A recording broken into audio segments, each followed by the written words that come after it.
ඔයා දන්නවද ඇමරිකා එක්සත් ජනපදයේ ඇත්තටම මිලියන 14.5ක මැස්සන් ප්‍රමාණයක් හැම සතියකම පැනමාවට ගුවනින් අතාරිනවා කියලා. මේක ඇත්තටම වෙන්න බැරි දෙයක් වගේම රජයේ රහස් අත්හදා බැලීමක් කියලා ඔයාට හිතෙනව නේද? ඒත් පැනමාව නම් මේකට හරිම සතුටුයි. මම ඔයාට පැහැදිලි කරන්නම්. හැම සතියකටම වරක් අතාරින මේ මැස්සෝ මධ්‍යම හා උතුරු ඇමරිකාව ආරක්ෂා කරන පලියක් වගේ ක්‍රියා කරනවා.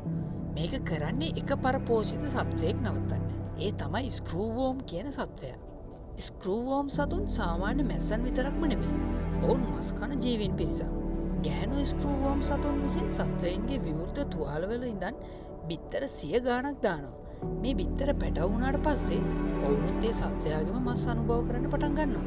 එළදෙනුන් වනජීවීන් වගේම මිනිස්සුත් මෙයාලට ගොදුරු වෙන්න පුළුවන්. මේ වැඩසටහන පටන් ගන්න කලින් ස්ක්‍රූවෝම් සතුන් ඒ රටවල් වල පශු සම්පත් විනාශ කරලා තමලා ඩොලර් බිලියන ගණනක් පාඩු කරලා තියෙනවා. මේ ප්‍රශ්නයට ඇමරිකාව බුද්ධිමත් පිළිතුරක් හොයාගන්නවා. ඒ තමයි වඳවුණු පිරිමි මැස්සන් භාවිතා කරන එක. විද්‍යාඥයන් මිලියන ගාණක් මේ ස්ක්‍රූවෝම් පිරිමි සතුන් පර්යේෂණාගාරවල ඇති කරලා විකිරණ මගින් ඔවුන්ව වඳභාවයට පත් කරනවා. ඊට පස්සේ පැනමාවට ඔවුන් ගුවන් මගින් මොවුන් අතාරිනවා. ගෑනු ස්ක්‍රූවෝම් සතුන් ජීවිත කාලයටම එක්වරක් පමණයි සන්ධි වෙන්නේ. ඒ එකම පාරත් පිරිමි සත්වයා වඳ සතෙක් වුණොත් එතනින්ම ඔවුන්ගේ ජීවන චක්‍රය අවසන් වෙනවා.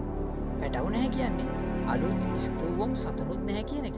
1960 අවුරුද්දේදී ඇමරිකාව සම්පූර්ණයෙන්ම තම රට මේ මැස්සන්ගෙන් තොර කලාපයක් කරනවා. නමුත් ඔවුන්ට මෙක්සිකෝවත් එක්ක තියෙන විශාල දේශ සීමාව මේ සතුන්ගෙන් ආරක්ෂා කරගන්න බැරි නිසා ඇමරිකා මහද්වීපයේ ඉතාම පටුම ස්ථානය වෙන පැනමාව ඉස්තිමස්වල මේ ජෛවාරක්ෂණ පවුර ඉදි කරනවා. මේ පුංචි තීරුව නිසා අද මුළු ඇමරිකා මහද්වීපයම ආරක්ෂා වෙනවා.